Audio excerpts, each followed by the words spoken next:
ورحمۃ اللہ وبرکاتہ۔ بسم اللہ الرحمن الرحیم۔ ان الحمد للہ نحمده ونستعینه ونستغفره ونؤمن به ونتوکل علیہ ونعوذ باللہ من شرور انفسنا ومن سیئات اعمالنا من يهده الله فلا مضل له ومن يضلله فلا هادي له ونشهد أن لا إله إلا الله وحده لا شريك له ونشهد أن سيدنا ومولانا محمدا عبده ورسوله أرسله الله تعالى كافة للناس بشيرا ونذيرا وداعيا إلى الله بإذنه وسراجا منيرا. أما بعد فقد قال الله تبارك وتعالى: أعوذ بالله من الشيطان الرجيم. بسم الله الرحمن الرحيم. لقد من الله على المؤمنين إذ بعث فيهم رسولا من أنفسهم يتلو عليهم آياته ويزكيهم ويعلمهم الكتاب والحكمة وإن كانوا من قبل لفي ضلال مبين. وقال الله تبارك وتعالى: لقد جاءكم رسول من أنفسكم عزيز عليه ما عنتم حريص عليكم بالمؤمنين رؤوف رحيم. وقال النبي صلى الله عليه وسلم: إنما بعثت لأتمم مكارم الأخلاق. وقال النبي صلى الله عليه وسلم: كانت بنو إسرائيل تسوسهم الأنبياء كلما هلك نبي خلفه نبي آخر ألا لا نبي بعدي. صدق الله العظيم وصدق رسوله النبي الكريم ونحن على ذلك لمن الشاهدين والشاكرين والحمد لله رب العالمين. اللهم صل على سيدنا محمد وعلى آل سيدنا محمد وبارك وسلم. رضينا بالله ربا وبالإسلام دينا وبمحمد صلی اللہ علیہ وسلم نبیا ورسولا. میرے نہایت قابل قدر حضرات علماء اکرام، بزرگان ملت اور جناب محمد الرسول اللہ صلی اللہ علیہ وآلہ وسلم کے مبارک نام اور نسبت پر جمع ہونے والے میرے خوش نصیب دینی اور ایمانی بھائیوں اور پردے میں بیٹھی میری معزز ماؤں اور بہنوں، یہ بڑی سعادت مندی ہے کہ امت اپنے نبی کو یاد کر لے. ایک ہے یاد کرنا اور ایک ہے یاد رکھنا. ہمارا مسئلہ یہ ہے کہ یاد کرنے کے حد تک تو ہم بڑے مضبوط ہیں، لیکن کہیں نہ کہیں یاد رکھنے کے معاملے میں ہم کوتاہی کر جاتے ہیں. ہم کبھی کبھی بھول جاتے ہیں کہ ہم اس نبی کے امتی ہیں کہ جو نبی آئے ہی اس لیے تھے کہ دنیا کو انصاف، امن، سلامتی اور ان سب سے بڑھ کر ہدایت سے مالا مال کر دیں. جو آئے اس لیے تھے کہ امت ان کو اپنا نمونہ بنا لے، جن کو بھیجا ہی اس لیے گیا تھا کہ انسانیت ان کو دیکھ کر اپنی زندگی گزارے. اور اسی لیے آقا مدنی صلی اللہ علیہ وسلم کی زبان مبارک سے اعلان کروایا گیا: قُلْ يَا أَيُّهَا النَّاسِ إِنِّي رَسُولُ اللَّهِ إِلَيْكُمْ جَمِيعًا. اللہ کے رسول صلی اللہ علیہ وسلم کی اس نبوی گفتگو کے پس منظر میں قرآن پاک کی اگر ہم آیتیں دیکھیں، مولانا یہ جو مائک ٹھیک ہے آپ کا؟ مائک ٹھیک ہے آپ کی؟ کہیں آواز کرختی تو نہیں آئے گی؟ اگر پچھلی آیتوں کو ہم دیکھیں گے تو اس میں ہمارے نبی کی صفات کو بیان کیا گیا، اور عجیب بات یہ ہے کہ ان صفات کا جو جو سیکوینس ہے، اس کی جو ترتیب ہے، وہ بھی بڑی البیلی ہے۔ اللہ تبارک و تعالی نے نبی علیہ الصلاۃ والسلام کی کچھ صفات کو قرآن پاک کی اس آیت میں بیان کیا۔ اس میں اللہ کے نبی کی جو سب سے اعلیٰ درجے کی صفت ہے وہ ہے امی،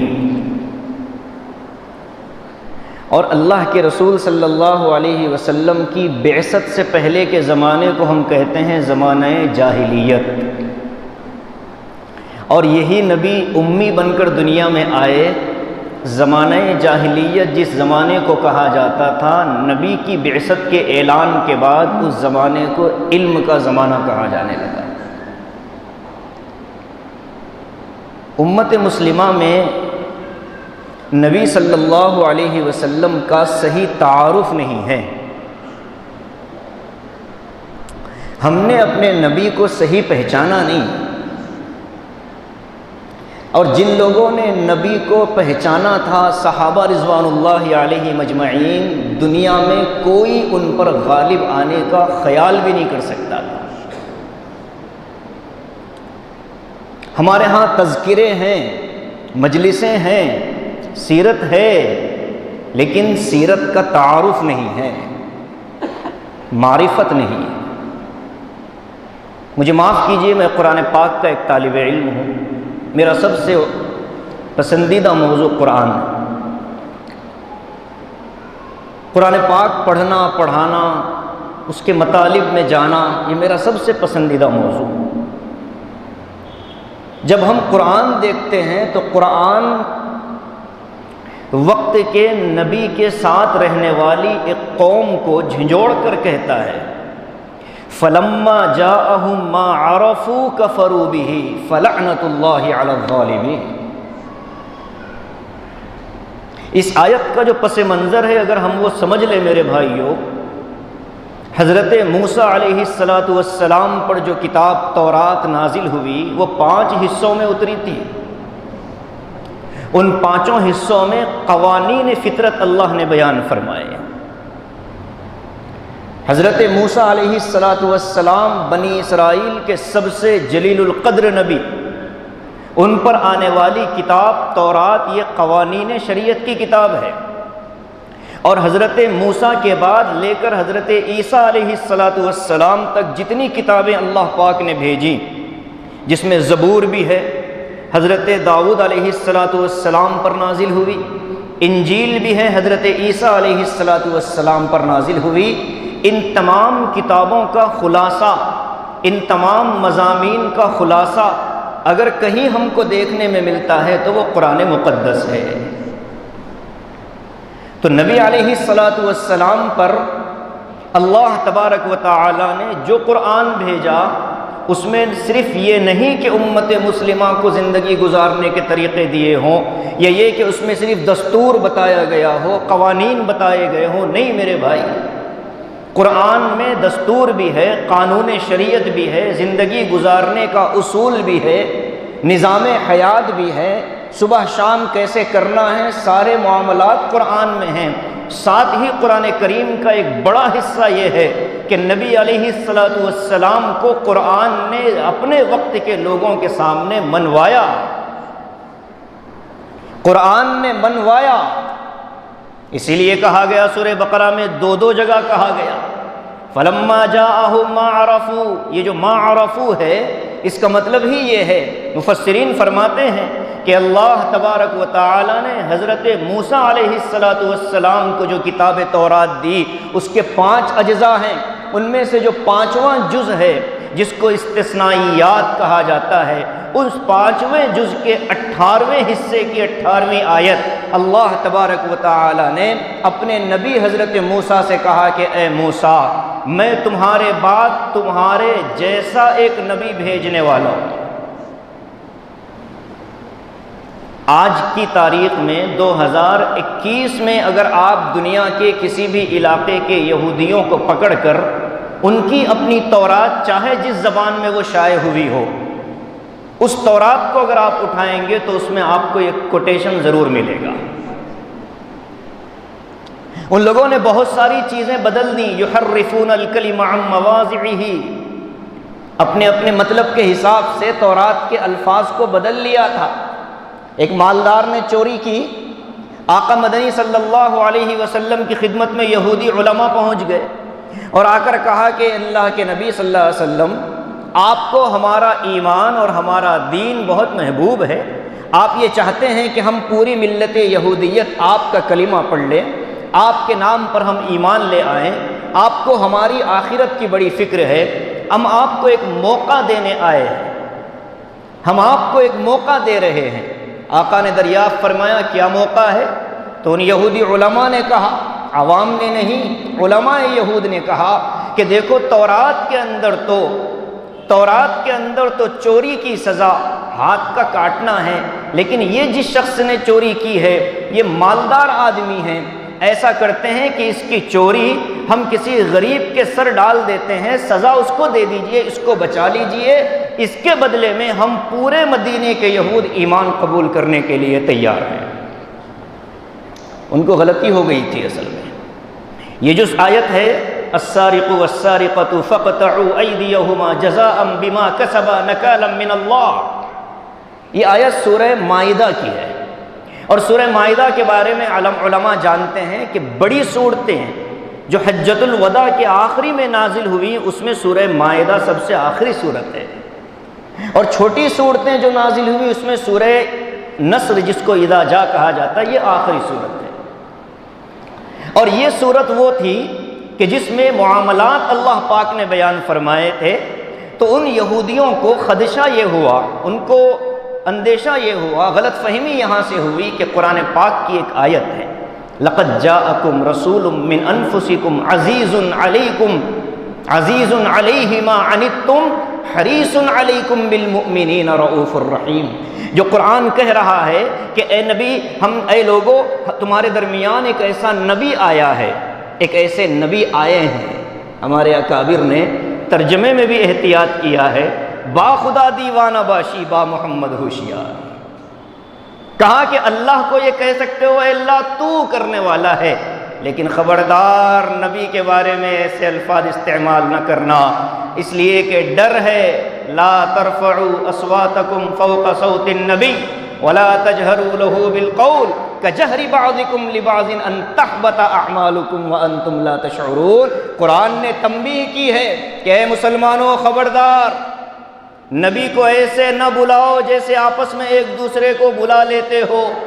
وہ کچھ قبیلے کے لوگ آئے تھے، دور دراز سے آتے تھے، ان کو مقام نبوت کا علم نہیں تھا، وہ پہچانتے نہیں تھے، اور ہمارے آقا کا حال یہ تھا کہ اللہ کے رسول مجموعے میں بیٹھے ہوتے تو براہ راست دیکھنے والا پہچان نہیں پاتا تھا کہ کون ہے آفتاب نبوت اور کون ہے دوسرے لوگ، تو پوچھتے تھے کبھی کبھی داخل ہو کر ایکم محمد، کبھی داخل ہو کر پوچھ لیتے ایکم محمد، بھئی تمہارے اندر محمد کون ہے صلی اللہ علیہ وسلم۔ تو جواب دینے میں پہل کرنے والی شخصیت حضرت صدیق اکبر رضی اللہ تعالیٰ عنہ کی، وہ آگے بڑھ کر کہتے ھذا الرجل المتکی الابیض، اے آنے والے آقا کو تلاش کر رہے ہو، یہ جو ٹیک لگائے ہوئے خوبصورت سے شخص بیٹھے ہیں یہ ہماری محبتوں کا مرکز ہے۔ تو بعض لوگوں نے آ کر اللہ کے رسول کو دروازے کے باہر سے آواز دی اور یہ کہا تھا کہ اے محمد صلی اللہ علیہ وسلم، یا نبی اللہ ذرا باہر آئیے۔ اللہ نے جبرائیل کو بھیج کر ادب سکھایا اور کہا کہ اے لوگو کجہر بعضکم لبعض، ایسے ایک دوسرے کو جیسے دوست کو بلاتا ہے ایسے نبی کو نہ بلانا، ان تحبط اعمالکم وانتم لا تشعرون، اس سے تمہاری نیکیاں ختم ہو جائیں گی، تمہیں پتہ بھی نہیں چلے گا۔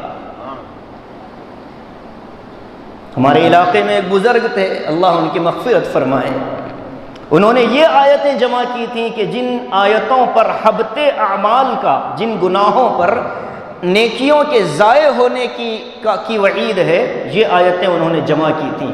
زندگی نے وفا نہیں کی، کووڈ کی دوسری لہر نے انہیں بھی نگل لیا، شہید ہو گئے۔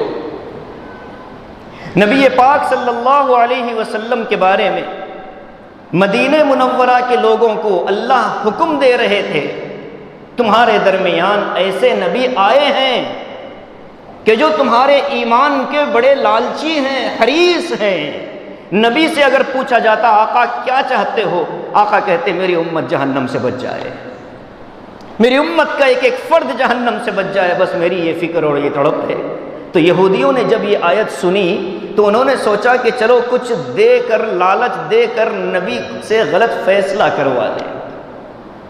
اللہ کے نبی کی خدمت میں آ کر کہا کہ آپ ہمارے ایمان کے منتظر ہیں، ہم سارے مل کر ایمان قبول کرنے کے لیے تیار ہیں، بس ہمارے لیے اتنا فیصلہ کر دیجئے کہ جس نے چوری کی چوری اس کے مقابلے میں غریب کو سزا دے دیجئے، ہم پورے مدینے کے یہود آپ پر ایمان لانے کے لیے تیار ہیں۔ اللہ کے نبی صلی اللہ علیہ وسلم نے جواب میں فرمایا کہ جو تورات کا حکم ہے اگر میرے اللہ نے اس کو باقی رکھا تو دنیا کی کوئی طاقت مجھے اس کے نافذ کرنے سے روک نہیں سکتی۔ آقا نے فیصلہ فرمایا اور اس فیصلے پر اس یہودی کے ہاتھ کاٹے گئے۔ تو میرے عزیزو، اللہ تبارک و تعالی نے وقت کے یہودیوں کو کہا کہ یہ وہ لوگ ہیں جو تورات پڑھنے والے ہیں، اور تورات کے پانچویں جلد کے 8ویں حصے 18ویں حصے کی 18ویں آیت میں نے آپ کو بتائی کہ اللہ اپنے نبی حضرت موسیٰ سے کہتے ہیں کہ اے موسیٰ، تمہارے بعد ایک ایسا نبی آنے والا ہے جو تمہاری طرح ہوگا، اور وہ جو اپنی زبان سے نکالے گا وہ میری طرف سے ہوگا، اور جو اس کی بات مانے گا میں اسے جنت میں داخل کروں گا، اور جو اس کے خلاف ورزی کرے گا اس پر میرا غصہ اترے گا۔ یہودیوں نے پہچان لیا۔ آپ کو ایک اور مزے کی بات بتلا دوں، مدینہ طیبہ آقا مدنی صلی اللہ علیہ وسلم کی ہجرت سے پہلے جب آقا کی ابھی بعثت نہیں ہوئی، آپ کی 40 سال کی جو عمر ہے وہ ایک عام انسان کی طرح ہو رہی تھی، لیکن قربان جائیں آقا مدنی صلی اللہ علیہ وسلم پر کہ آپ کی 40 سالہ زندگی بے غبار صاف شفاف زندگی، کوئی آپ کے کردار پر انگلی رکھنے کے لیے تیار نہیں۔ تو مدینے کے یہودی مدینے کے مشرکین کو ڈراتے تھے، وہ یہ کہتے تھے کہ دیکھو ایک آخری نبی آنے والے ہیں، وہ جب آئیں گے ہم ان کے ساتھ مل کر تمہیں دبا دیں گے۔ جانتے تھے، بہت اچھا جانتے تھے، اس لیے کہ تورات میں صرف آقا کا تذکرہ نہیں تھا، آقا کے ساتھیوں کا بھی تذکرہ تھا۔ صدیق اکبر کے اشارے موجود ہیں تورات میں، فاروق اعظم کے اشارے موجود ہیں تورات میں۔ اسی لیے تو جس وقت فلسطین بیت المقدس حضرت عمر تشریف لے گئے، علماء عیسائیوں نے یہ کہا تھا نصارہ نے کہ یہ جو شخص آ رہا ہے اس کے چہرے مہرے کو دیکھ کر ہمیں یقین ہو گیا کہ بیت المقدس اسی کے ہاتھ پر فتح ہونے والا ہے۔ انہیں کیسے پتا چلا؟ انہیں تورات نے بتلایا تھا۔ ہمارے نبی کے تذکرے تورات میں اور مکمل تفصیل کے ساتھ، ایسا نہیں کہ کچھ اشارے ہوں، نام کے ساتھ بتایا گیا۔ تورات کی آیتیں ہمارے نبی کی شان سے بھری پڑی ہیں، لیکن جس وقت نبی علیہ السلام نے نبوت کا اعلان فرمایا، یہاں ایک نکتہ سمجھ لیں، علماء بیٹھے ہیں، یہ نہ کہیے گا کہ نبی کو نبوت کب ملی، بچوں کو یہ مت پڑھائیے گا کہ نبی کو نبوت کب ملی، نہیں، نبی علیہ السلام تو اس وقت بھی نبی تھے۔ کنت نبیا وآدم بین الماء والطین، ابھی حضرت آدم کا خمیر تیار ہو رہا تھا، اس وقت ہی اللہ تبارک و تعالی نے آقا مدنی صلی اللہ علیہ وسلم کی نبوت کا اعلان کر دیا تھا۔ حضرت مفتی صاحب نے جو اشارہ کیا، عرش پر لکھا دیکھا لا الہ الا اللہ، کسی شاعر نے اس کو نظم بھی کیا ہے۔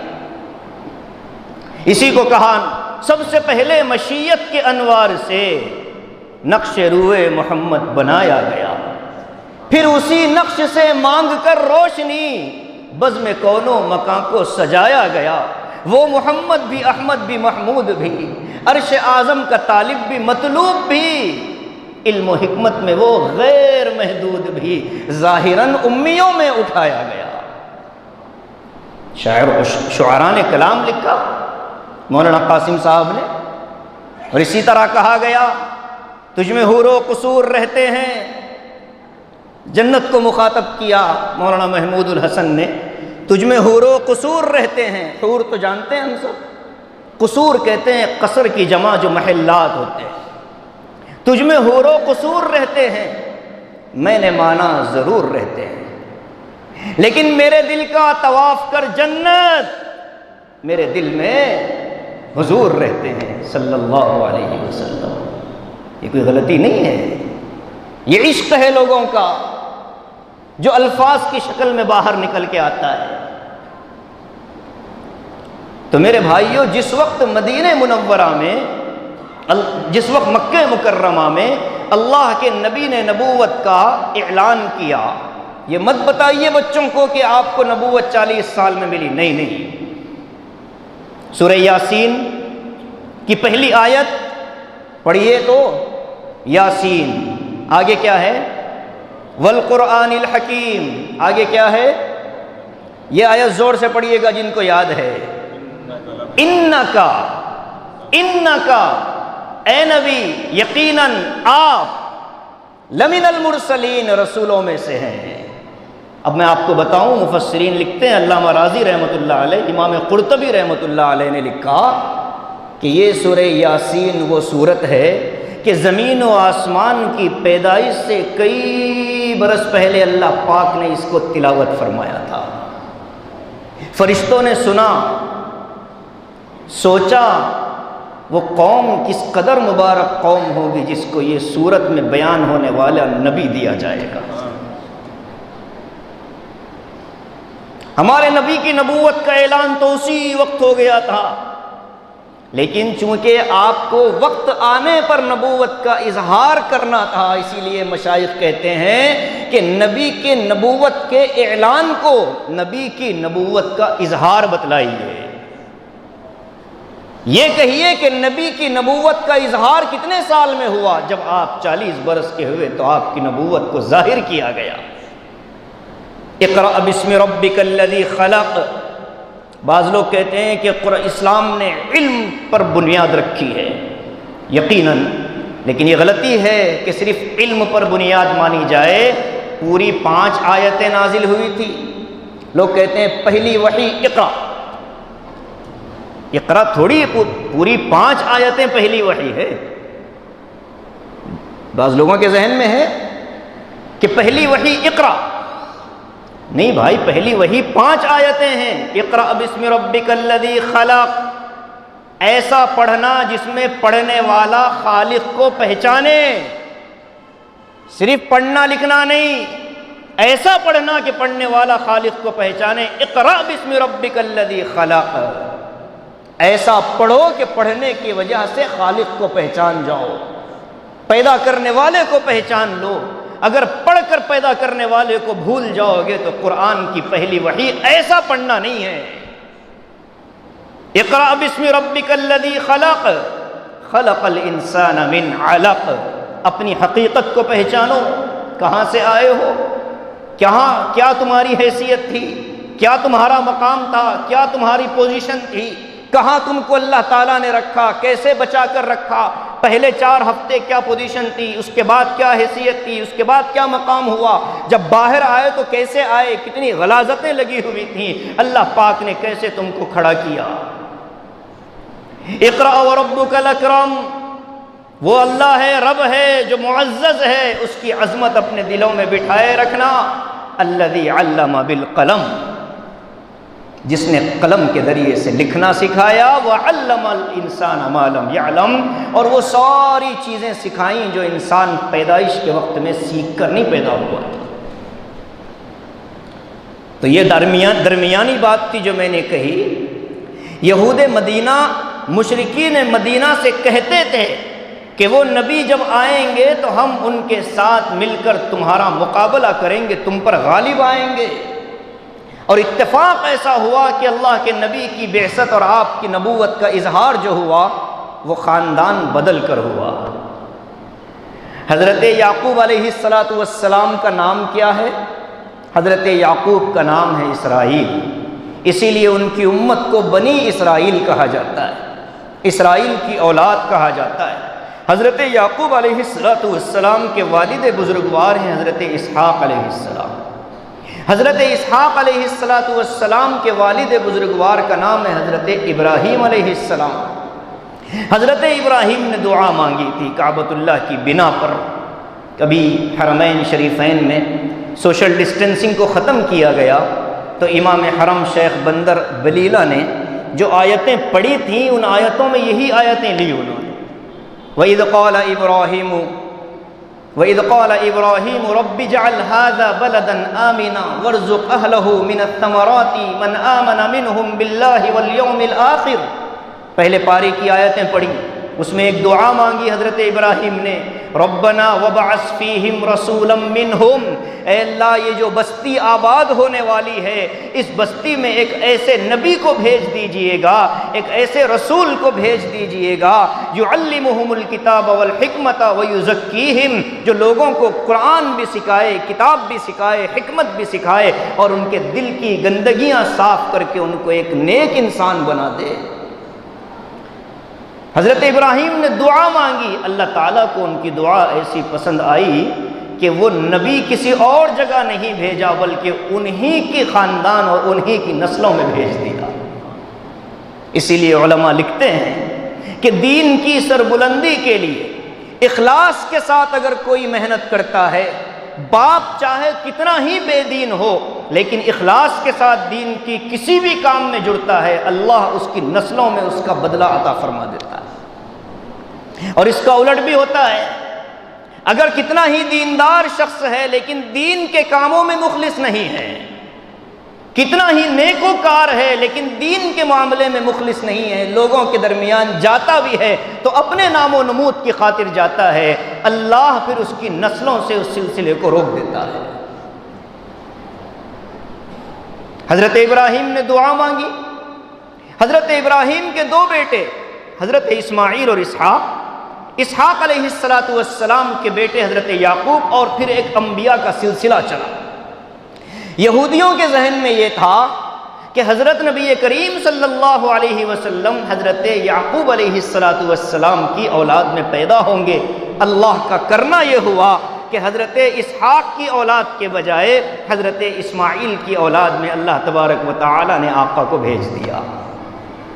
یہودیوں کی سب سے بڑی دشمنی کی وجہ یہی ہے، حسدم من عند انفسہم. قرآن نے بتایا ہے اس کو. نبوت ہمارے خاندان سے منتقل ہو گئی، اس کو ہم اپنے زمانے اپنے ماحول کی زبان میں سمجھ لیں.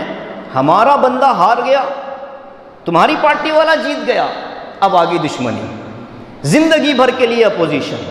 یہودیوں نے بھی آقا مدنی صلی اللہ علیہ وسلم کے ساتھ اسی وجہ سے دشمنی کی، ورنہ علمی اعتبار سے یہودیوں سے زیادہ آقا کو معلوم رکھنے والا کوئی دوسرا نہیں تھا. دلائل کی بنیاد پر حضور صلی اللہ علیہ وسلم کو سچا ماننے والا اس زمانے میں یہودیوں سے بڑا کوئی اور نہیں تھا، لیکن دل کے حسد اور بغض کی وجہ سے اب قرآن کہتا ہے فلما جاءہم ما عرفوا، جب وہ نبی آ گیا جس کے آنے کو لے کر کے مدینے کے مشرکین کو یہ لوگ ڈرایا کرتے تھے، جب وہ نبی آ گئے ما عرفوا، جس کو یہ یہودی بہت اچھی طرح پہچانتے تھے، بہت اچھی طرح پہچانتے تھے، یعرفونہ کما یعرفون ابناءہم. قرآن نے کہا جیسے اندھیرے میں اگر گھر کی لائٹ چلی جائے، باپ بچے کو جیسے پہچان لیتا ہے چھو کر کے کہ یہ میرا بیٹا ہے. انگریزوں نے تو بہت سے ایکسپریمنٹ کر رکھے ہیں. ایک اسکول میں ایکسپریمنٹ کیا گیا کہ چھوٹے چھوٹے معصوم بچوں کو ایک قطار میں بٹھایا گیا اور بٹھا کر کے ماؤں کو دور کھڑا کیا گیا اور بچوں کو الگ الگ جبلنگ کر کے بٹھایا گیا. بچوں کی آنکھوں پر پٹی باندھی گئی اور بھیجا گیا کہ جا کر اپنی ماں کو تلاش کر لو. وہ جو سینس ہوتا ہے نا، ٹچنگ سینس، بچے گئے، ماؤں کی عورتوں کی گالوں پر ہاتھ پھیرنے لگے. دنیا حیران تھی کہ ہر بچہ اپنی ماں کو پہچاننے میں 100% کامیاب ہوا. اب قرآن کے الفاظ دیکھیے، یعرفونہ کما یعرفون ابناءہم. یہ یہود و نصارہ اپنے نبی حضرت محمد صلی اللہ علیہ وسلم کو ایسے پہچانتے ہیں جیسے کوئی باپ اپنے بیٹے کو پہچانتا ہے، لیکن مانتے نہیں تھے، انکار کرتے تھے. تنہائی میں ملتے تھے تو کہتے تھے اتحدثونہم بما فتح اللہ علیکم، لِيُحَاجُّوكُمْ بِهِ عِنْدَ رَبِّكُمْ أَفَلَا تَعْقِلُونَ۔ یہ قرآن ہے جو نبی کے بارے میں بتا رہا ہے۔ یہودیوں کے کچھ سیدھے سادے لوگ تھے، اپوزیشن میں بھی کچھ اپنے نکل جاتے ہیں، بھولے بھالے سے ہوتے ہیں، وہ جھنڈے کی آڑ میں پہنچ جاتے ہیں کہ بھائی یہ مضبوط دکھ رہا ہے، چلو۔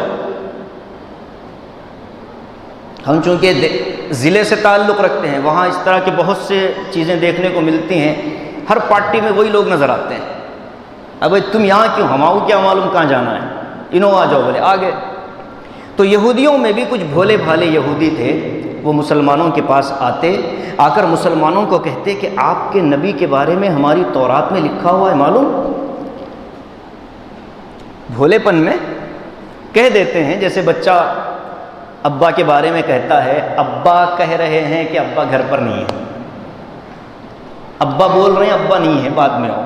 تو اس نے تو پھنسا دیا بچانے کے بجائے۔ تو ایسے ہی صورتحال ان یہودیوں کے اندر بھی بھولے بھالے یہودیوں کی تھی۔ وہ جا کر کے مسلمانوں سے ملتے اور کہتے آپ کے نبی کا تذکرہ ہم نے اپنے علماء سے سنا ہے، قرآن ہماری تورات میں موجود ہے، اور جا کر بھولے پن میں اپنے علماء سے بھی کہہ دیتے کہ اچھا ہم نے ان سے کہا۔ تو اب ان کا غصے والا جملہ قرآن نے نقل کیا، قالوا اتحدثونہم بما فتح اللہ علیکم، ارے اللہ کے بندو، جو چیزیں اللہ نے صرف تمہیں بتائی ہیں، تم وہ چیزیں ان کے سامنے کیوں رکھ رہے ہو؟ اتحدثونہم بما فتح اللہ علیکم لیحاجوکم، تاکہ ان باتوں کو پکڑ کر وہ ہمارے ہی خلاف لڑنے آ جائیں۔ افلا تعقلون، اتنی عقل نہیں ہے تمہارے پاس؟ اتنا غصہ آتا تھا ان کو، جانتے تھے کہ نبی ہیں لیکن دل کی آنکھوں سے ماننے کو تیار نہیں تھے۔ کہیں نہ کہیں میرے عزیزو ہمارا بھی حال یہی ہے کہ ہم نبی کو جانتے تو خوب ہیں، ہمیں معلوم ہے کہ آقا علیہ السلام کا نام کیا ہے، ہمارے بچوں کو معلوم ہے کہ آقا کا نام کیا ہے، آقا کا تذکرہ ہوتا رہتا ہے، ہونا چاہیے، ہمارا ایمان بڑھے گا، محبتیں بڑھیں گی۔ اگر تذکرہ چھوڑ دیں گے تو ایمان کمزور ہو جائے گا، محبتیں کمزور ہو جائیں گی۔ ہماری زندگی کا سرمایہ تو آقا کی محبت ہے، اس کے علاوہ کیا ہے؟ ایک صحابی نے آ کر کہا، نوجوان سے تھے، یا رسول اللہ قیامت کب آئے گی؟ آقا نے پوچھا تیاری کیا ہے؟ سوال کو کیا پیارے انداز میں آقا بدل دیا کرتے تھے۔ کبھی ہوتا ہے ہم لوگ درس قرآن تفسیر وغیرہ کے بعد سوالات کا حلقہ لگا کر بیٹھتے ہیں، تو لوگ کچھ ایسا سوال کر دیتے ہیں کہ ان کی ذہنی سطح سے بہت اونچا ہوتا ہے، ہم ان کو کھلم کھلا ڈانٹتے بھی نہیں اور جواب دینے کے لیے ہم تیار بھی نہیں ہوتے، بس اتنا ہے کہ سوال کو ہم کسی اور طرف ڈائیورٹ کر دیتے ہیں، یہ ضروری بھی ہوتا ہے۔ تو آقا علیہ السلام نے پوچھا کہ بتاؤ تیاری کیا ہے؟ کہا یا رسول اللہ آپ کی محبت ہے اور کوئی تیاری نہیں۔ اس کا مطلب لوگ غلط سمجھتے ہیں، لوگ سمجھتے ہیں کہ دین جتنا مٹے، دین کا ہماری اپنی زندگیوں سے جتنا چاہے جنازہ نکلے، سنتیں ہم چھوڑیں، آقا کی سیرت ہم چھوڑیں، بس محبت دل میں ہو تو کامیابی۔ ایسا نہیں تھا صحابی کا جملہ، وہ صحابی تھے، ان کو پہچاننا ہے پہلے۔ ان کے بارے میں قرآن نے کہا اولئک الذین امتحن اللہ قلوبہم للتقوی۔ ابھی حضرت نے ہمارے علاقے کی آن بان شان حضرت عبداللہ شاہ صاحب محدث دکن رحمۃ اللہ علیہ کا تذکرہ کیا، لوگ پہچانتے نہیں ان کو، ان کی علمی خدمات کے معترف عرب علماء ہیں۔ ابھی مفتی صاحب نے ایک کتاب کا نام لیا زجاجۃ المصابیح۔ تاریخ جاننے والے جانتے ہیں کہ امام بخاری رحمۃ اللہ علیہ نے اپنی صحیح بخاری کی تدوین میں، اس کے جمع کرنے میں اس بات کا اہتمام کیا تھا کہ ہر حدیث کے لکھنے سے پہلے 2 رکعت نماز پڑھتے، اللہ کے نبی صلی اللہ علیہ وسلم پر درود بھیجتے اور اس کے بعد اس حدیث کو لکھتے تھے۔ ہم جانتے ہیں، لیکن ایک بات ہم یہ نہیں جانتے کہ اللہ کے نبی کا یہ عاشق بھی ایسا ہی تھا۔ زجاجۃ المصابیح کے مقدمے میں، فارورڈ میں حضرت نے لکھا ہے کہ میں نے اس کتاب کی ہر حدیث لکھنے سے پہلے آقا مدنی صلی اللہ علیہ وسلم پر درود بھیجا ہے، اس کے بعد حدیث کو نقل کیا ہے۔ یہ معمولی مقبولیت نہیں ہوتی۔ آج عرب علماء اپنے درس میں اس کتاب کو رکھتے ہیں، پڑھتے ہیں، استفادہ کرتے ہیں۔ اللہ کے نبی علیہ الصلاۃ والسلام کی اصل محبت صحابہ سے ہم کو سیکھنی تھی، تو انہوں نے جو جواب دیا، ان کی پوری زندگی دین کے تمام شعبوں پر حاوی تھی، ان کے عقائد صحیح، ان کی عبادتیں صحیح، ان کے معاملات صحیح، ان کی معاشرت صحیح، ان کے اخلاق صحیح، ان کی زبان سے کسی کو تکلیف نہیں پہنچتی تھی۔ یہ تھے صحابہ۔ انہوں نے کہا تھا یا رسول اللہ ہمارے اپنے تمام اعمال ہیں لیکن آپ کی محبت بھی اس کے ساتھ ہے۔ آقا نے فرمایا حسبک، ہاں نیکیاں بھی اپنی جگہ، لیکن نیکیوں کے بل بوتے پر جنت ملے یہ یقینی نہیں، لیکن نیک اعمال کے ساتھ آقا کی محبت بھی ہو تو جنت کی ضمانت ہے۔ بات پر بات آ رہی ہے، اجازت؟ ماضی میں جو مسلم حکمران گزرے ہیں ان لوگوں میں ایسے ایسے نام آتے ہیں کہ دنیا ان کو بحیثیت بادشاہ تو مانتی ہے، تسلیم کرتی ہے، لیکن بحیثیت ایک اللہ کا ولی تسلیم نہیں کرتے، جس میں ہمارے دکن کے آرام کرنے والے حضرت اورنگزیب رحمۃ اللہ علیہ۔ عرب ممالک میں بنو عباس کا یا بنو امیہ کا زمانہ تھا، غالباً بنو عباس کا زمانہ تھا۔ ایک بادشاہ کو شرارت سوجی، وہ اپنی بیوی کے ساتھ چھت پر بیٹھا تھا، اچانک اس کے ذہن میں آیا کہ وہ اپنی بیوی سے محبت کرے۔ ہمارا بھی حال بڑا خراب ہے، بیوی سے محبت میں لمٹ کراس کر جاتے ہیں، کبھی کبھی ایسے جملے بول دیتے ہیں۔ وہ ایک شخص نے کہا تھا کہ تم اگر چاند سے زیادہ خوبصورت نہیں ہے تو تم کو طلاق۔ اب بیوی پریشان، میں جیسی ہوں مجھے معلوم ہے، چاند سے کیسے کمپیئر کر سکتا بھائی، محبت میں کچھ نکل جاتا۔ علماء کے پاس بھاگا گیا اور پوچھا کہ کیا کیا جائے۔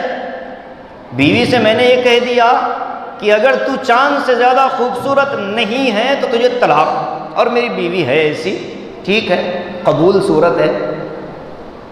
سب نے کہا کہ گئی، لیکن ایک مجتہد تھے امام اعظم ابو حنیفہ رحمۃ اللہ علیہ، ان کے پاس گیا تو انہوں نے کہا جا بھائی ساتھ رہ جا۔ حضرت نے کہا جا ساتھ رہ جا، کوئی مسئلہ نہیں۔ اب دوسرے جو علماء تھے جنہوں نے نکالنے کی چکر لگائی تھی، انہوں نے امام صاحب کے گھر دھرنا دے دیا۔ انہوں نے کہا کیسا بول رہے ہیں آپ؟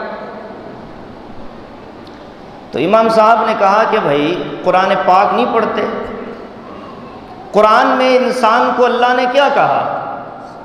کہا لقد خلقنا الانسان فی احسن تقویم، ہم نے انسان کو بہترین سانچے میں پیدا کیا، چاہے گورا ہو کالا ہو، کائنات کی ہر مخلوق سے خوبصورت انسان ہے۔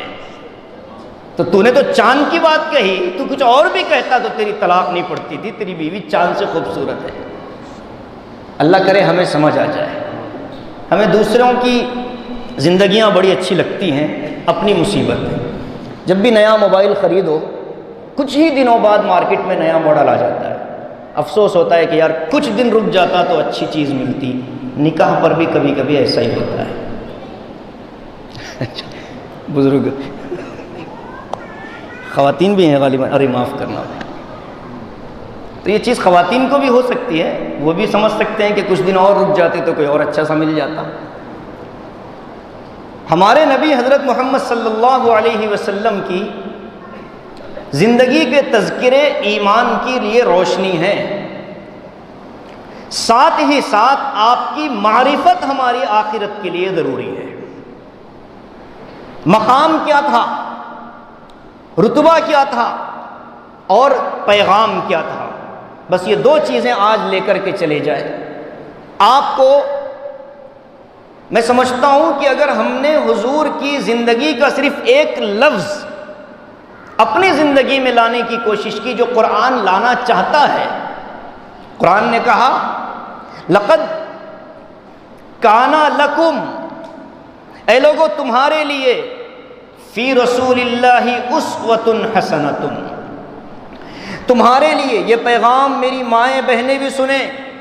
بہت سی خواتین کے ذہن میں یہ ہوتا ہے حضور نبی تھے، مرد حضرات کے لیے تو نمونہ ہے، خواتین کے لیے کیا نمونہ؟ آقا علیہ الصلاۃ والسلام نے اپنی زندگی میں ہر طبقے کی خاتون سے نکاح کر کے بتلایا کہ نبی کی بیوی کیسے ہونی چاہیے اور ایک نیک عورت کو کیسے ہونا چاہیے۔ پردے کا نظام آقا نے امت کو بتایا، سب سے پہلے اپنے گھر والوں کو تنبیہ کی۔ سیدنا انس ابن مالک رضی اللہ تعالی عنہ، حضرت انس وہ صحابی ہیں جنہوں نے 10 سال نبی علیہ الصلاۃ والسلام کی تربیت فرمائی، اور فرماتے ہیں آخری میں کہ میں نے 10 سال حضور کی خدمت کی، کبھی آقا نے مجھے تنبیہ نہیں کی، سختی سے کوئی جملہ نہیں کہا۔ کبھی ایسا بھی ہوتا کہ آقا مجھے کسی کام سے بازار بھیجتے، میں باہر نکلتا، چھوٹا سا تھا، بچوں کے ساتھ کھیلنے لگ جاتا، حضور انتظار کرتے اور انتظار کے باوجود میں آتا نہیں تو آقا خود باہر نکل آتے اور آ کر مجھے دیکھتے کہ میں بچوں کے ساتھ کھیل رہا ہوں، کہتے ہیں اللہ کی قسم کبھی مجھے آقا نے یہ نہیں کہا کہ میں نے تجھے کیا کام دیا تھا اور تو کس کام میں لگا ہوا ہے، کبھی نہیں کہا۔ امی جان عائشہ فرماتی ہیں ما کان رسول اللہ فاحشا ولا متفحشا،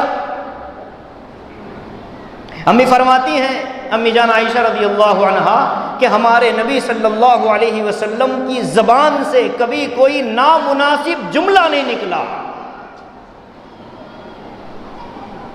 آج ہماری زبانیں، مسلم معاشرے کی زبانیں، قرآن کہتا ہے کہ تمہارے لیے نبی کی زندگی میں اسوہ ہے، نبی کی زندگی میں نمونہ ہے، آئیڈیل ہے، اور یہ فطری آیت ہے، علماء موجود ہیں، یہ آیت انسان کی فطرت کے عین مطابق ہے۔ سائیکالوجی کا بھی ایک طالب علم رہا، کسی زمانے میں بڑا شوق تھا مولانا، جب بی ایڈ پڑھتے تھے تو اس زمانے میں وہ جرمن فلاسفرز، جو خاص طور سے جن لوگوں نے سائیکالوجی کی جو 10 بنیادیں رکھی ہیں، 1 سال کے بچے کی کیا سائیکو نفسیات ہوتی ہیں، 2 سال کے کیا ہوتی ہیں، 3 سال کی کیا ہوتی ہیں، ان چیزوں پر باضابطہ ریسرچ کیا ہے ان لوگوں نے۔ قرآن پاک کے بارے میں میں آپ کو پوری ذمہ داری سے ایک بات کہتا ہوں، قرآن فطرت کی کتاب ہے۔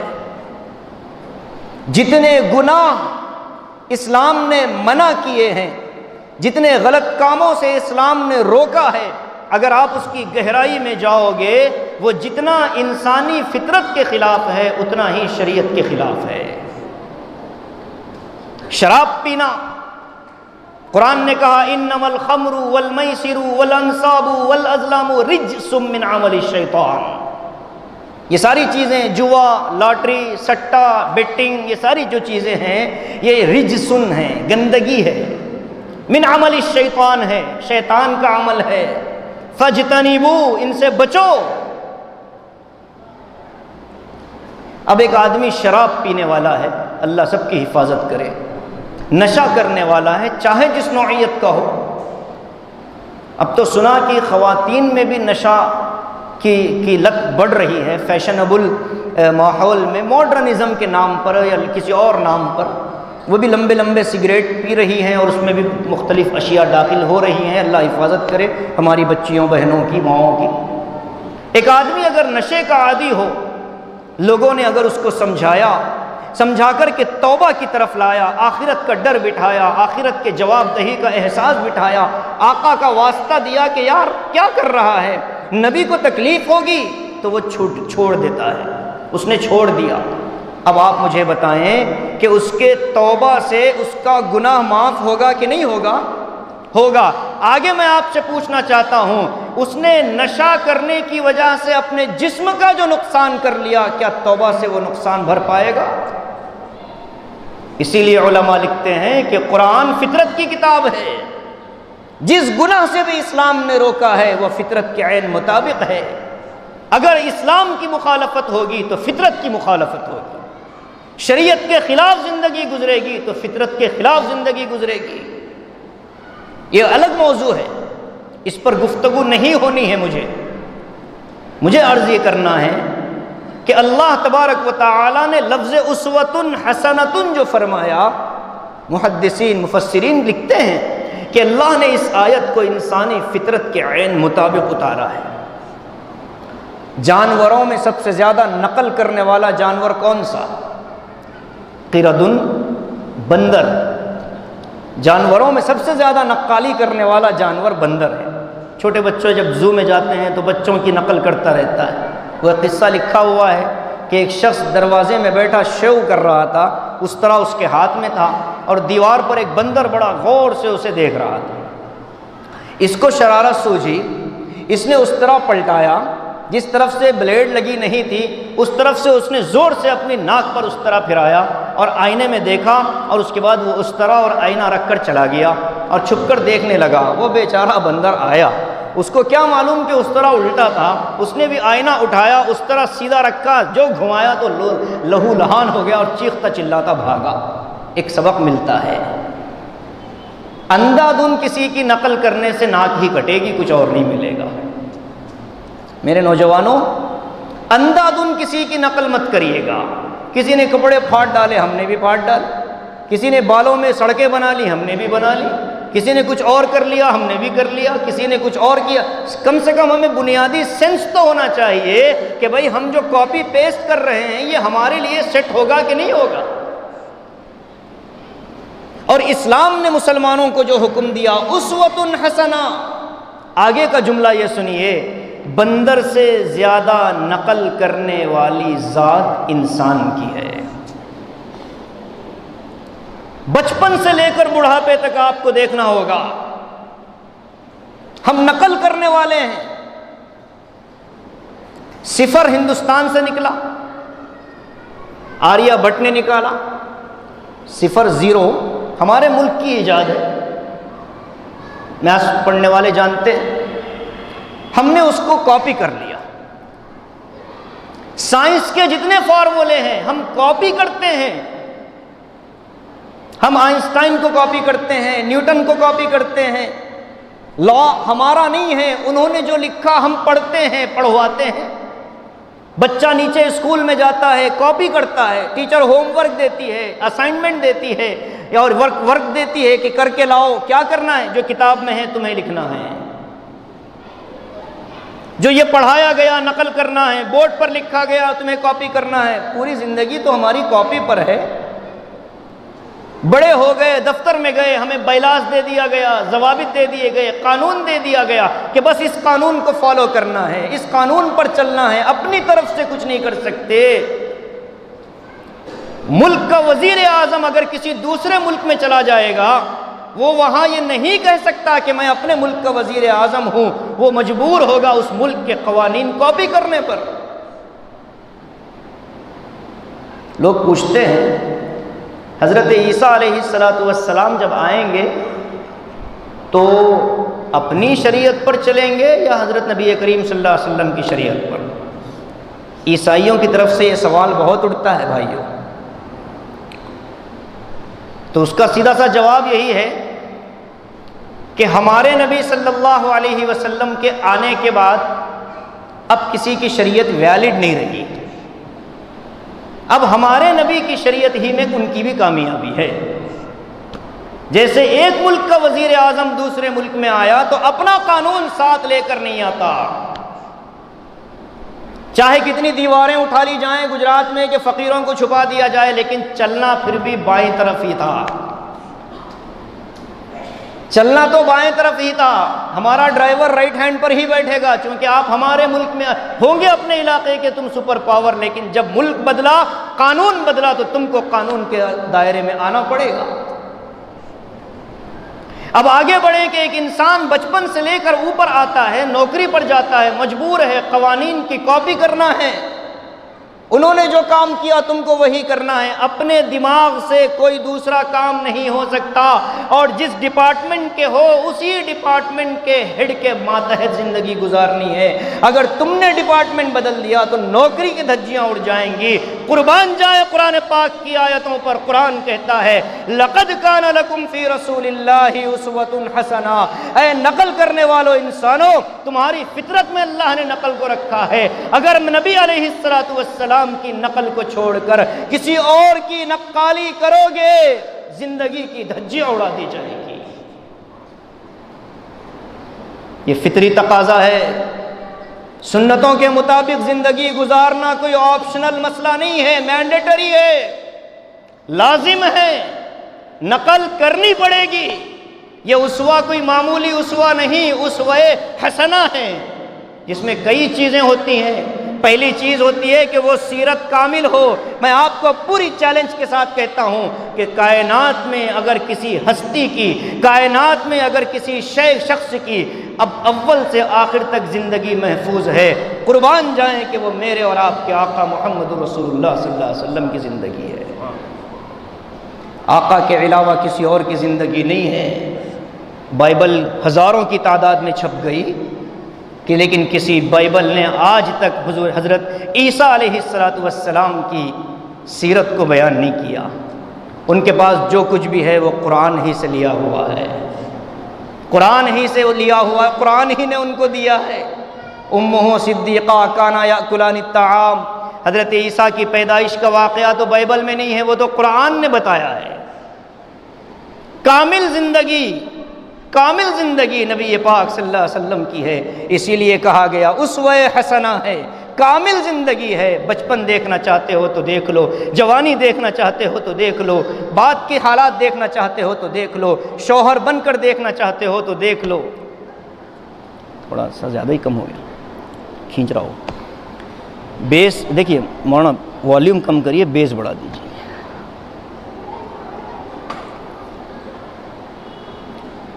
جوانی بحیثیت شوہر، بحیثیت استاد، بحیثیت باپ، بحیثیت بھائی، کیا ہو، نبی کی زندگی میں نمونہ ملے گا، اسوہ ملے گا۔ آپ اپنی بیویوں کے لیے سب سے بہترین تھے، آپ نے فرمایا انا خیرکم لأہلی، میں اپنے گھر والوں سے سب سے بہتر ہوں تم سب کے مقابلے میں۔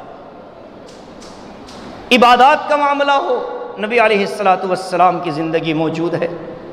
اولاد کی تربیت کا معاملہ ہو، نبی کی زندگی موجود ہے۔ صحابہ نبی کے گھر آتے تھے۔ حضرت انس چھوٹے سے تھے، جب بالغ ہو گئے آپ اندازہ لگائیے کہ آقا نے امہات المؤمنین کو بلا کر کہا کہ اب یہ بالغ ہو چکا ہے، یہ بلا پردے کے تمہیں نہ دیکھے۔ ایک رات آپ باہر نکلے، آپ کے ساتھ ام المؤمنین حضرت سودا بنت زمعہ رضی اللہ تعالی عنہا تھی۔ ہم جانتے ہیں حضرت سودا کا قد کافی بلند تھا، عمر بھی کافی تھی۔ اپنے دن، اپنی باری کے دن انہوں نے امی عائشہ کو دے رکھے تھے۔ وہ صرف یہ چاہتی تھیں کہ آخرت میں نبی علیہ السلام کی زوجہ بن کر اٹھوں۔ دنیاوی حقوق سے انہوں نے دستبردار کر دیا تھا اور کہا تھا کہ میں اپنی باری امی عائشہ رضی اللہ عنہا کو دے دیتی ہوں۔ ایک رات آپ باہر نکلے، ایک صحابی آگے سے آ رہے تھے، آقا علیہ السلام نے دیکھا تو دیکھ کر فرمایا کہ اے صحابی گھبرانا نہیں، یہ میری بیوی سودا ہے۔ صحابی نے پوچھا یا رسول اللہ آپ پر بدگمانی کیسے ہو سکتی ہے؟ فرمایا کہ نہیں، شیطان کا کوئی بھروسہ نہیں، وہ کب کس کے بارے میں بدگمان کر دے آدمی سوچ نہیں سکتا۔ امت کو ایک پیغام مل گیا کہ امت مسلمہ ایک دوسرے کو بلا وجہ کے بدگمانی کا شکار نہ کر دے۔ ہاں ہمیں معلوم ہے تم ہمارے مخالف ہو، کس نے بتایا؟ وحی آئی، بس ہمارے اندر کے نفس نے ہمیں آمادہ کیا۔ تو قرآن پاک تو اسوہ حسنہ کی پہلی شرط آپ کی زندگی کامل ہے، پیدائش سے لے کر آپ کی دنیا سے تشریف لے جانے تک کا ایک ایک واقعہ موجود ہے۔ آج کسی بیٹے سے یہ پوچھا جائے کہ بیٹا ابا جان کے سر میں ابتداً کتنے بال سفید ہوئے، دنیا کا کوئی بیٹا نہیں بتا سکتا، لیکن قربان جائیں حضرات صحابہ پر، حضرات صحابہ نے بتایا کہ جس وقت سورہ ہود اور اس جیسی صورتیں نازل ہوئیں، آقا علیہ السلام کی کن پٹی کے 11 بال سفید ہو چکے تھے۔ صحابہ نے پوچھا یا رسول اللہ آپ پر تو بڑھاپا آ رہا ہے؟ آقا نے فرمایا شیبتنی ہود و اخواتها او کما قال، فرمایا کہ یہ جو سورہ ہود اور اس جیسی آیتیں اور صورتیں ہیں، اس کے مضمون کی وجہ سے میرے اوپر بڑھاپا طاری ہو گیا۔ کوئی ہے اتنا قریب سے دیکھ کر بیان کرنے والا؟ میرے عزیزو، آج حالات جو خراب ہو رہے ہیں، ہم نے اپنی زندگی کو اس اسوے سے ہٹا لیا ہے۔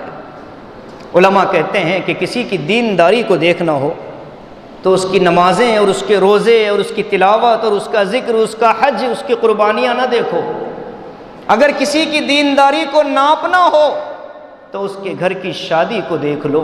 اگر وہ سنت کے مطابق کم خرچے والی شادی کر رہا ہے، پیغام دیکھو یہ آدمی دیندار ہے۔ اور اگر وہ سنت کے خلاف جا رہا ہے، چاہے جتنی عبادتیں کر لے، اس کے دل میں حضور پاک صلی اللہ علیہ وسلم کی معاشرتی زندگی سے کوئی محبت نہیں۔ حضرت عبد الرحمن ابن عوف آئے حضور کے پاس۔ یہ کون صحابی ہیں؟ وہ 10 خوش نصیب صحابہ جن کو ایک ہی نشست میں حضور پاک صلی اللہ علیہ وسلم نے جنت کی بشارت دی تھی۔ ایک نشست میں، بہت سے صحابہ کو آپ نے دی جنت کی بشارت، لیکن یہ وہ 10 صحابہ ہیں جو ایک ہی نشست میں آقا نے فرمایا۔ اور دوسری طرف یہ وہ صحابی ہیں جو صحابہ میں، مالدار صحابہ میں اگر نکالا جائے، آج کے امبانی ادانی بھی ان کے گھر کا پانی بھرنے کے لیے قابل نہیں آتے، اتنا مال اللہ نے عطا فرمایا تھا۔ آقا کی خدمت اقدس میں آتے ہیں، مسجد نبوی میں حضور تشریف فرما ہیں۔ اللہ کے نبی نے دیکھا کہ حضرت عبد الرحمن ابن عوف کے جسم پر کچھ عطر کے خوشبو کے نشان ہیں۔ آقا نے پوچھا ما ھذا، یہ کیا ہے؟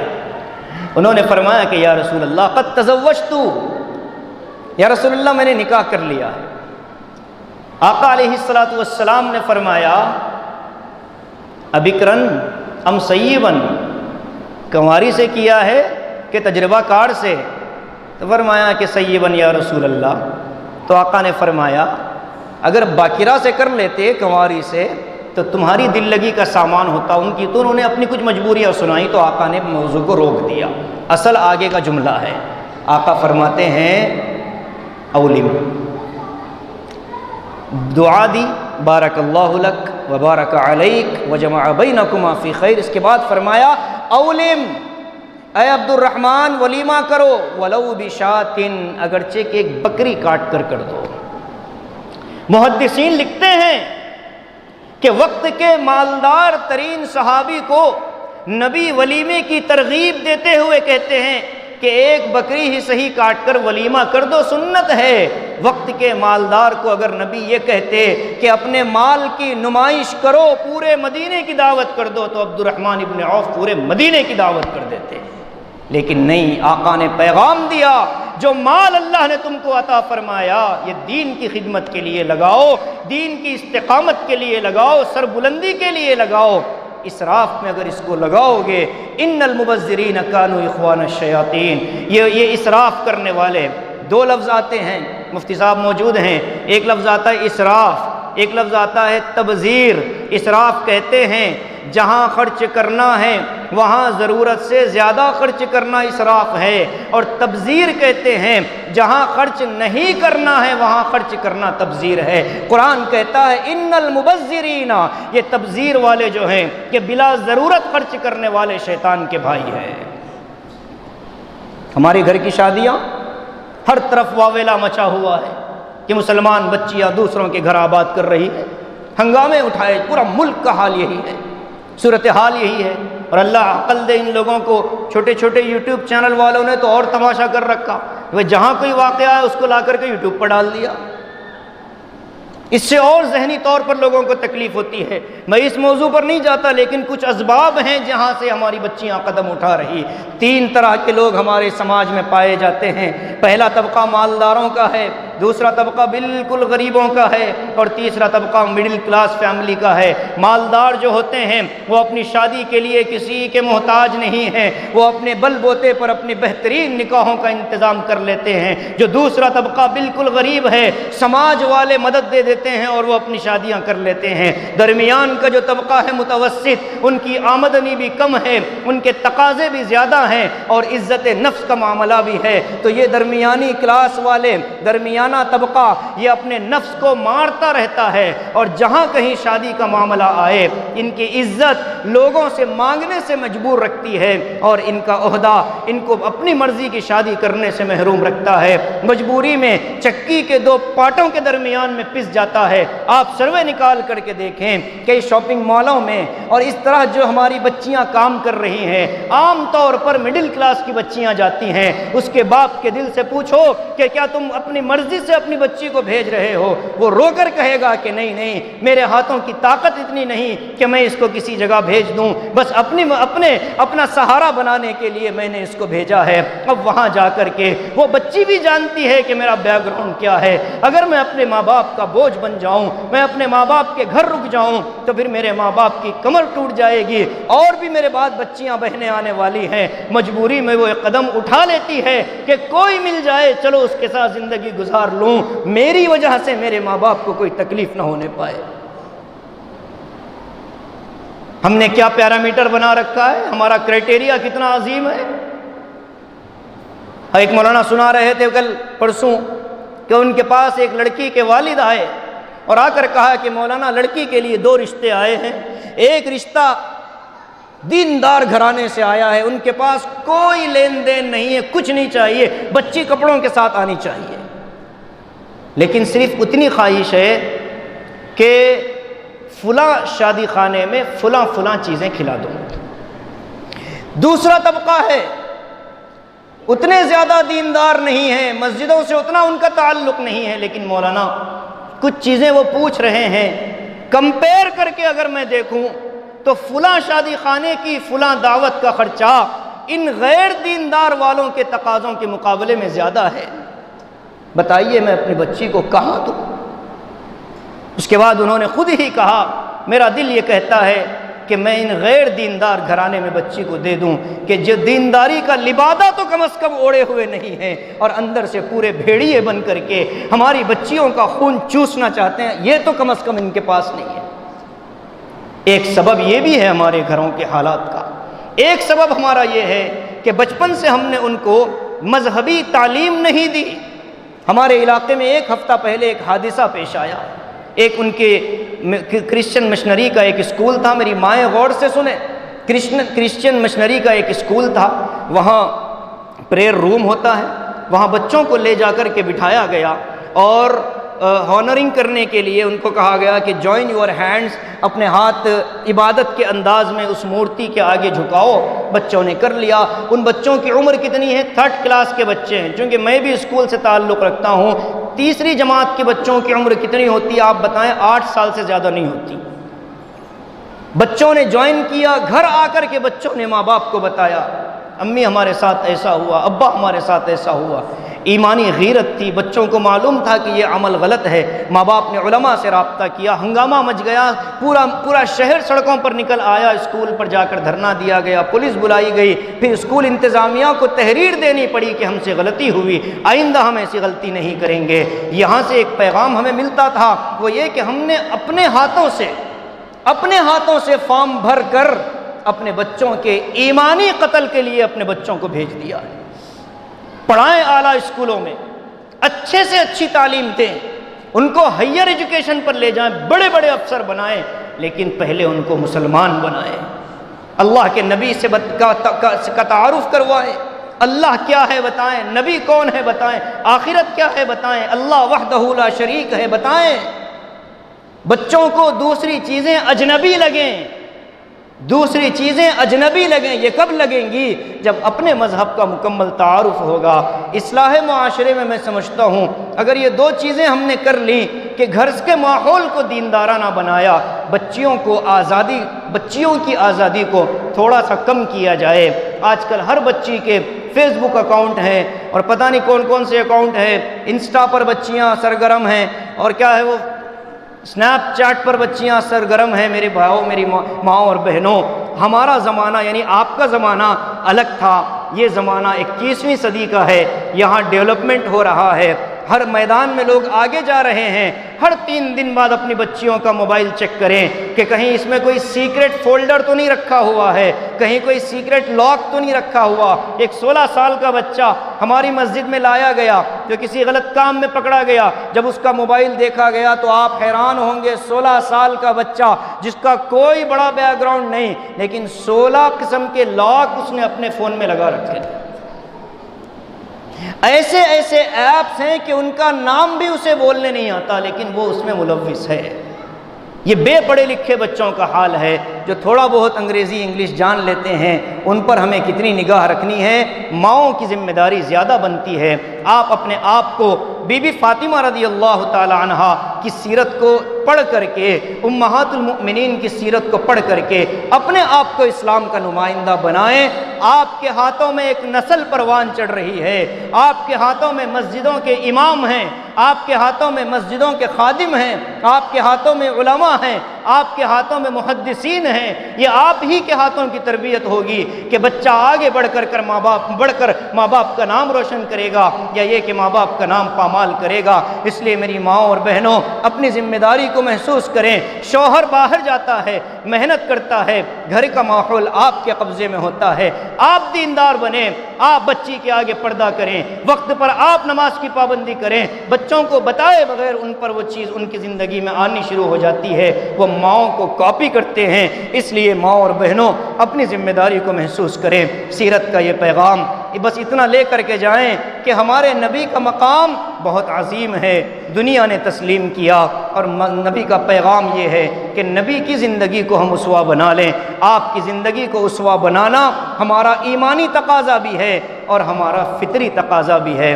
ہم اگر فطرت کے خلاف جائیں گے ہمارا اپنا نقصان ہوگا۔ اسی لیے قرآن نے کہا لَقَدْ كَانَ لَكُمْ فِي رَسُولِ اللَّهِ أُسْوَةٌ حَسَنَةٌ، اے نبی آپ کی ذات میں پوری انسانیت کے لیے اسوہ ہے۔ آپ کے اسوے کا دوسرا پہلو جامعیت ہے، اس کے بعد تاریخیت ہے۔ تاریخیت کا مطلب کیا ہے کہ آپ کی پیدائش سے لے کر دنیا سے جانے تک جتنے واقعات ہوئے ہیں تاریخ نے اس کو قلم بند کیا ہے، اور اسی کو دیکھ کر صحابہ نے اپنی زندگیاں سیٹ کی تھی۔ ایک بات ذہن میں آتی ہے آخر میں، حضرت ابو بکر صدیق رضی اللہ تعالی عنہ یہ وہ صحابی ہے کہ جن کے بارے میں آقا نے فرمایا لو کنت متخذا خلیلا لاتخذت ابا بکر خلیلا، اگر میں اللہ کے علاوہ کسی اور کو اپنے دل میں جگہ دیتا، الفاظ دیکھیں نبی صلی اللہ علیہ وسلم کے، اللہ کے علاوہ کسی اور کو اپنے دل میں جگہ دیتا، لو کنت متخذا خلیلا لاتخذت ابا بکر خلیلا، آقا فرماتے ہیں کہ اگر میں اللہ کے علاوہ کسی اور کو اپنا دوست بناتا، جگری دوست بناتا تو ابو بکر کو بناتا، لیکن میرا دل جو ہے اللہ کی محبت سے بھرا ہوا ہے۔ کسی شاعر نے کہا اب تو آجا اب تو خلوت ہو گئی، ہر تمنا دل سے رخصت ہو گئی۔ خواجہ عزیز الحسن مجذوب نے کہا ہر تمنا دل سے رخصت ہو گئی، اے اللہ اب تو آجا اب تو خلوت ہو گئی، اب میرے دل میں آپ کے علاوہ کوئی اور نہیں ہے۔ اللہ پاک نے، اللہ تبارک و تعالی نے آقا مدنی صلی اللہ علیہ وسلم کے دل کو اپنی محبت کے لیے قبول کر لیا۔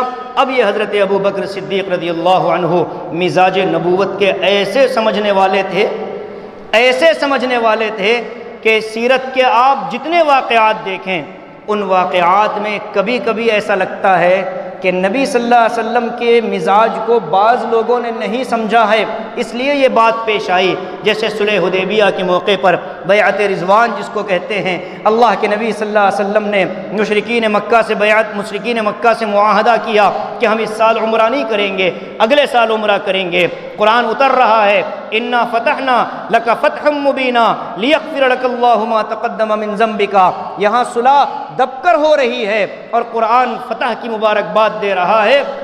اللہ کے نبی صلی اللہ علیہ وسلم بیٹھے ہیں، حضرت عمر آئے، سہیل ابن عمرو، ولید ابن عقبہ، ولید ابن مغیرہ، یہ سارے آئے تھے مکے سے ملاقات کے لیے، معاہدہ کرنے کے لیے۔ 3 شرطیں رکھیں، اس سال عمرہ نہیں کرنا ہے، حضور نے کہا منظور ہے۔ کہا کہ ہمارا کوئی آدمی مدینہ آئے تو واپس بھیج دینا، حضور نے کہا منظور ہے۔ کہا کہ تمہارا کوئی مکہ آئے ہم نہیں بھیجیں گے، حضور نے کہا منظور ہے۔ صحابہ نے کہا یا رسول اللہ آپ سچے نبی نہیں ہیں؟ آقا نے فرمایا بلا بالکل ہوں۔ پوچھا یا رسول اللہ آپ پر اترنے والی قرآن سچی کتاب نہیں ہے؟ آقا نے فرمایا کہ بلا، سچی کتاب ہے، اللہ حق نہیں ہے؟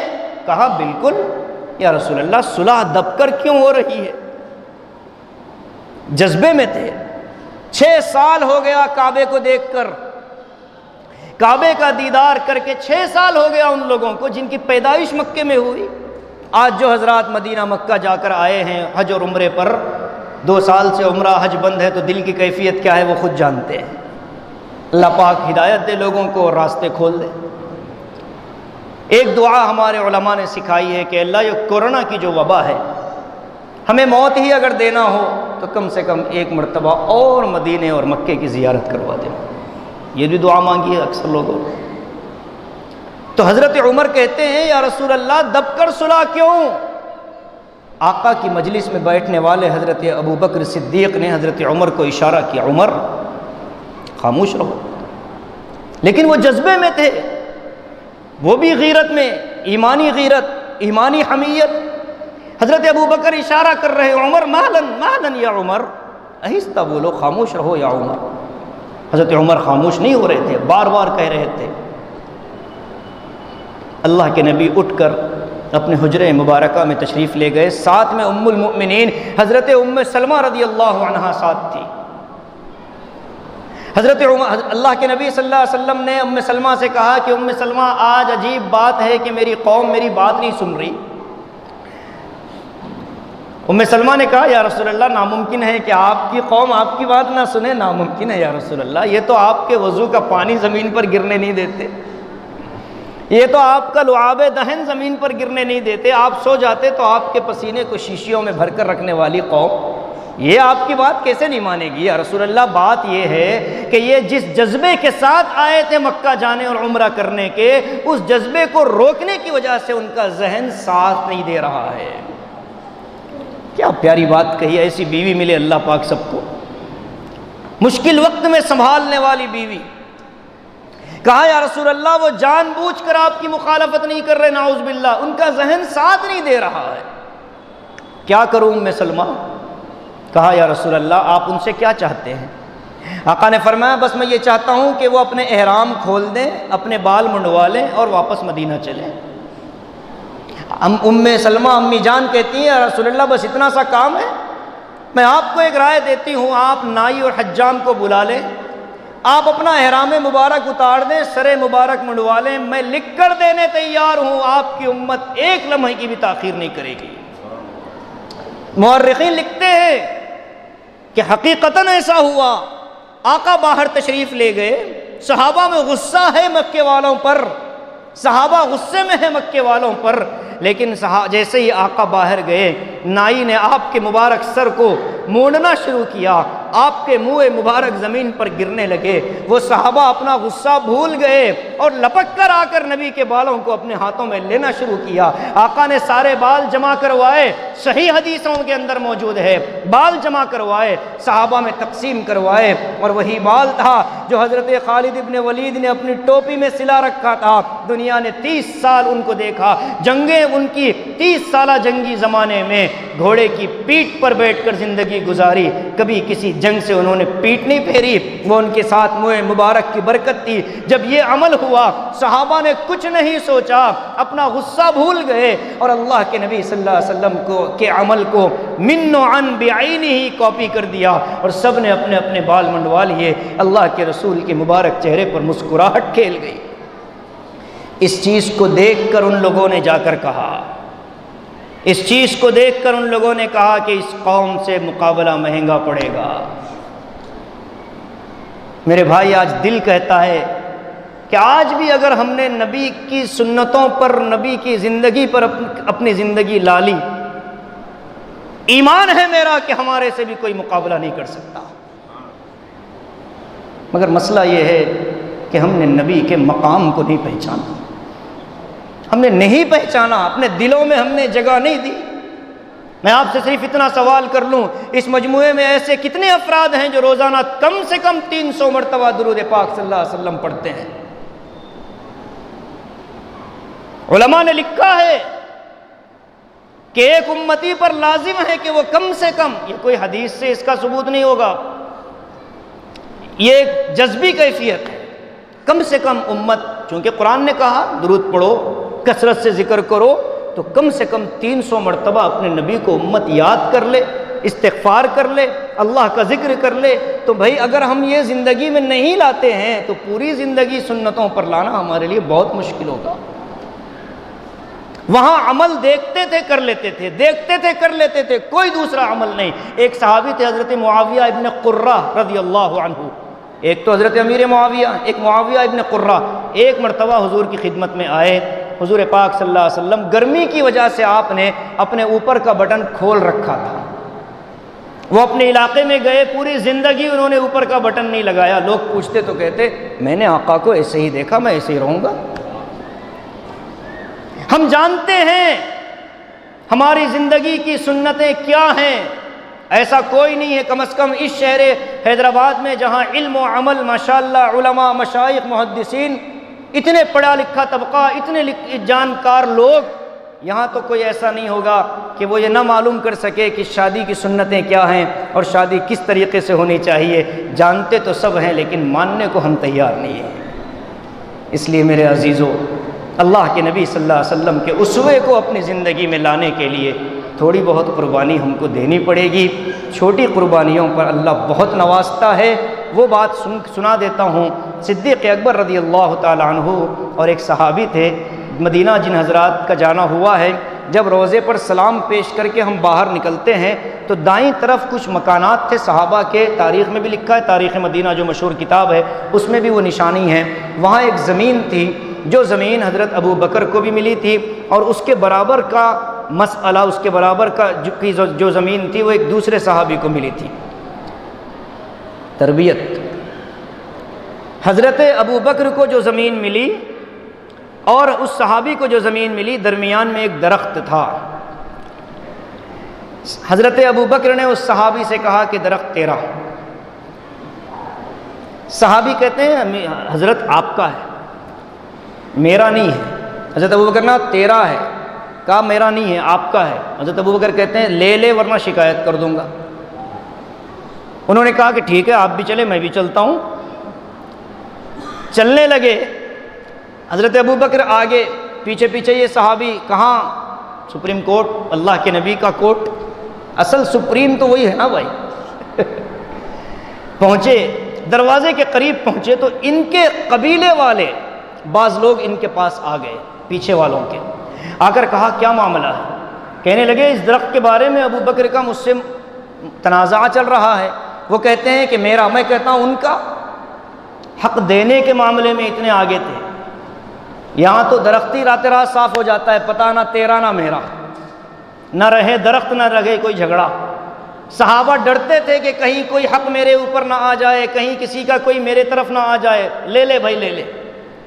اب وہ اللہ کے نبی کی خدمت میں جا رہے ہیں، پیچھے سے ان کا قبیلہ آتا ہے اور کہتا ہے کہ کیا معاملہ ہے؟ صحابی کہتے ہیں کہ بس چھوٹا سا معاملہ ہے، میں اگر کہو تو ہم ساتھ چلیں۔ قبیلے والے، خاندان والے، علاقے والے کہتے ہیں خبردار، جانتے ہو کون ہے مقابلے پر؟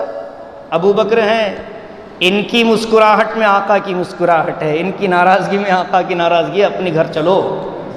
گئے، خدمت اقدس میں پہنچے، آقا نے دونوں کی بات سنی اور سن کر کے یوں کہا، صحابی کو بلا کر کہا ادھر آ جاؤ۔ وہ صحابی قریب آئے، کہا کہ دیکھو ابو بکر بہت رقیق القلب آدمی ہے، نرم دل آدمی ہے، ان سے اس معاملے میں اگر جھگڑا کرو گے تو ان کو تکلیف ہوگی۔ یہ جو کہہ رہے ہیں اس کو مان لو، یہ کہہ رہے ہیں کہ گھر زمین تمہاری، درخت تمہارا، تو تم اس کو مان لو، بس بدلے میں اتنا کر دینا، اللہم اغفر لی ابی بکر، 3 مرتبہ یہ جملہ کہہ دینا۔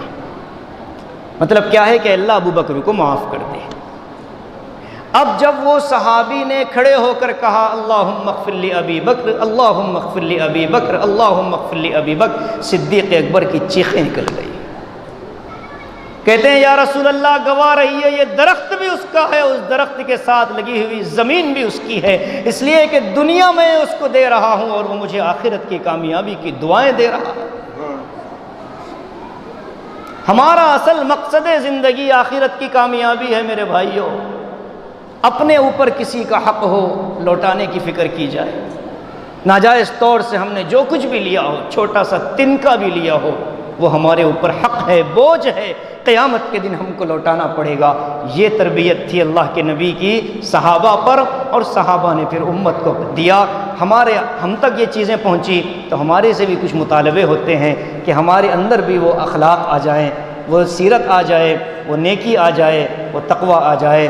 بہت دیر تک آپ مجھے سن رہے ہیں، مجھے معاف کیجئے گا، سیرت کا موضوع ایک ایسا موضوع ہے کہ اس پر نہ میں تھک سکتا ہوں اور نہ شاید آپ تھک سکتے ہیں، لیکن جسم کا بھی تقاضا ہے۔ آقا نے فرمایا ان لجسدک علیک حقا، کہ لوگوں تیرے جسم کا بھی تجھ پر حق ہے۔ میرے بزرگ مجھے معاف کریں، آپ کے کھانے سے زیادہ وقت شاید میں نے لے لیا ہے۔ سیرت کا موضوع تھا، جو باتیں مجھے عرض کرنی تھیں، جو اللہ نے کہلوانی تھی، وہ میں نے کہہ دی، اور جو اس میں کوتاہیاں ہوئی ہیں میں آپ سے بھی اور رب العالمین سے بھی معافی چاہتا ہوں، اور جو صحیح باتیں آئی ہیں اپنے لیے بھی اور آپ سب کے لیے بھی دعا کرتا ہوں۔ اللہ تبارک و تعالی ہم سب کو عمل کی توفیق نصیب فرمائے۔ آمین وآخر دعوانا ان الحمد للہ رب العالمین۔